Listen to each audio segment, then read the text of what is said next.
Good afternoon, everyone. And good afternoon, everyone. Yeah, that's better. I think we are going to stay here till 9. Thank you. Till 9, 10 o'clock. We need to maintain the energy, and that was required. Thank you. I know we need to start. I know there's lots of traffic outside, and most of us got stuck in traffic. But in due interest of time, let's start this. Welcome, everyone. I think what a great day to have this one. We were just reading some of stock exchange news, and that some of the PSUs delivered 200% growth on some of the stocks. That's a very good piece to understand. And that's a new PSU we can talk about.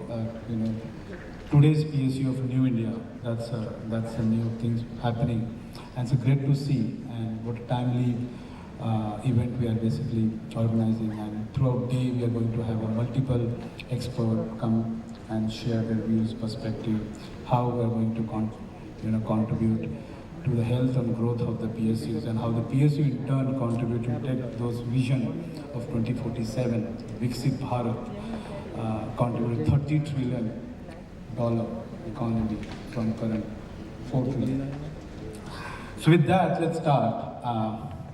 If I have to talk about today's economic structure, and the first thing comes to mind, the GDP, the GVA. Today's, the context of what you call the gross value added. Today, 1/5 of that comes from the government side. Talk about the PSUs, talk about the government defense or expenditure department. So basically, the 1/5, either we talk about the GVA, whether we talk about investment, that's a gross capital expenditure. Those things basically comes from the PSUs. And if you talk about those 1/5, roughly 50%, or 45 to be very honest, comes from the PSU as a company, and rest comes from what we call, duties of sovereign. That's the Economist normally refer the duties of the sovereign, basically the government. The government expenditure, defense, rest of the things basically comes from the 50% of that 1/5 contribution what we are making to the India's growth story. That's basically comes from public sector. Now, when we take that journey forward and try to zoom in and then see what's happening in those space. Just to start, it's unfortunate that when we talk about the PSU's contribution to the GVA, it's slightly coming down. It used to be a good number, 10.5% share. It's coming down for quite some time. But at the same time, to talk about what we call the GVA coming from the government, I just said, what I just referred about the duties of the sovereign, that's gone up.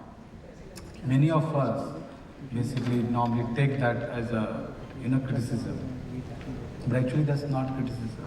That's a good thing that the government is spending money, government is putting money into the system. They're creating a foundation to get more money from the corporate, more money from the companies, private sectors, basically crowding. They're putting the money. That's a great thing, basically. That's how the government trying to create. They're trying to create those investment environment. They're trying to create those foundation for the economic growth, equitable growth, and take the economy forward. So that's a good thing, basically. At least government's they're investing money into the system to basically create more jobs, more equitable growth going forward. And that will basically take the PSU contribution going forward to the slightly higher level. Now, that's a history, that's a till date. Now we are here to talk about future. We are here to talk about next 2.5 decades. We are here to talk about next 25 years. Today we are 4 trillion. If you have to take history, how we basically got into that 4 trillion. The first 1 trillion economy to generate, it took 60 years in the country. We became a 1 trillion economy. Next 1 trillion, we got within 7 years. Third 1 trillion, we got another 7 years. But last 1 trillion, we are 4 trillion economy. The last 1 trillion we got in just 3 years. And next 25 years, roughly, we have to generate more than 1 trillion economy every year to become a 31 trillion or 30 trillion, to be rounding out, 30 trillion economy by 2047. And if I have to hold PSU to the same share what they're contributing, which means PSU has to be contributing 7 times higher than what they're contributing today. And that's the same share. If I'm assuming the share has to go up, which means that 7 times will gradually become 10 times, 15 times, 20 times, depending on what share basically we are targeting. So the task is huge. And the ask is really very high to contribute to the growth story of a country, contribute to the what we are calling about Viksit Bharat by 2047. That's possible. That's certainly possible because when we look at the capital efficiency of PSUs in the country, we looked at the data of 3 sets of companies. One, private sector, and another, the state government-owned entities, and the central government-owned entities. But if you look at the capital efficiency, we have used return on capital employed as a proxy variable to indicate how the capital efficient top PSUs are in the country. If you look at the green line, it's consistently higher than the rest of the blue line. Green line is basically the PSU. So return on capital employed by PSUs is generating more return than even the private counterpart, which is great. It's capital efficient economy, capital efficient, the set of companies that's going to produce not just 7 times, I think even 10 times or 15 times is possible. So that's a great news here.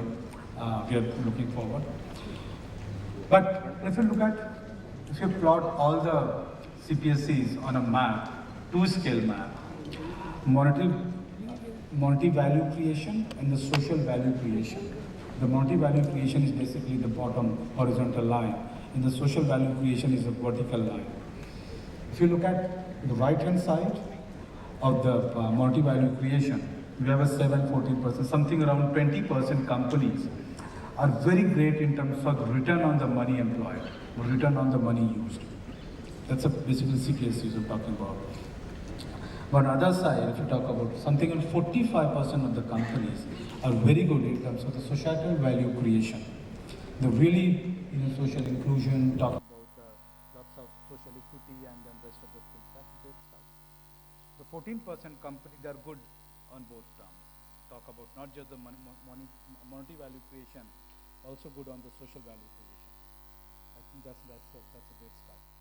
But unfortunately, on the bottom, which is basically bottom left, the 48% of the companies that neither creating any great monetary values nor the social values. And the green indicate the strategic CPSUs, and then pink indicate non-strategic CPSUs. What it means, I think what we need to do to take it ahead. I think where we have a good stuff, the top bottom, I think things are, happening great. That the company are basically contributing to monetary values, company contributing to social value creation. That's great. I think just maintain that. But where the company basically not contributing to society, not contributing to the monetary, and they are non-strategic in nature, I think we need to rethink their role. We need to redesign what basically we are expecting.